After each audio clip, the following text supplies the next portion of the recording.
The coronavirus pandemic is particularly worrying in war-torn countries. Earlier this week, UN Secretary-General Antonio Guterres called on all conflict-hit areas to stop fighting in a bid to tackle the virus. If we look at the situation in Syria, the health organization is warning of a slow-moving tsunami heading towards Idlib province and that it's sending testing kits to what are some of the world's most vulnerable populations. We are now joined by Armen Georgian from our International Affairs Desk. Armen, thank you very much for joining us live here on France 24.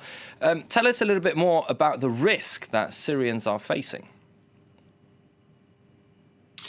Well, Syria has the world's biggest population of internally displaced people. The country has been at war for 9 years, and there are particularly two areas in the country which are of great concern to aid agencies. One is Idlib province itself, where civilians are trapped because for several months now the Syrian government has been trying to retake control of that province. And the other area of great concern is northwestern Syria, where civilians are also trapped because they fled the fighting in Idlib. They went to the Turkish border, but they couldn't actually enter Turkey because that border is closed. So they're trapped out in the open. And that's, of course, a huge problem. There's no question of social distancing in tents. There's no question of washing hands when the people are barely able to give themselves a wash once a week. So that's a huge hazard. And as for inside Idlib province itself, of course, that government offensive has led to many hospitals being destroyed. So if somebody does fall ill, there is very likely not to be an available hospital, or if there is one, there may well not be an intensive care unit or a ventilator. So all in all, the early warning and alert response network says that 1.2 million people could become infected with coronavirus in Idlib.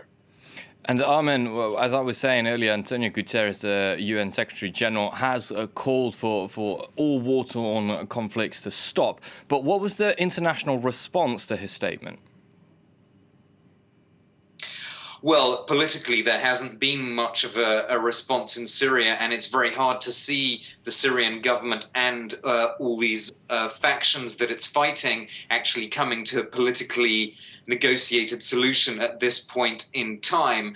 However, the dynamic may change depending on how coronavirus actually spreads in the areas that the Syrian government controls. The Syrian government has imposed a ban on traveling between different provinces in Syria that the government controls. So it's clearly very worried about spread. But if there is a spread of the virus, then obviously a lot of energy and focus will have to be placed on dealing with that situation affecting civilians. Therefore, there might possibly be a lull in the fighting. But overall, in terms of a nationwide ceasefire, which is what UN Secretary-General Guterres called for, that seems pretty unlikely in Syria at the moment. Armen Georgian from our International Affairs Desk, thank you very much for those updates.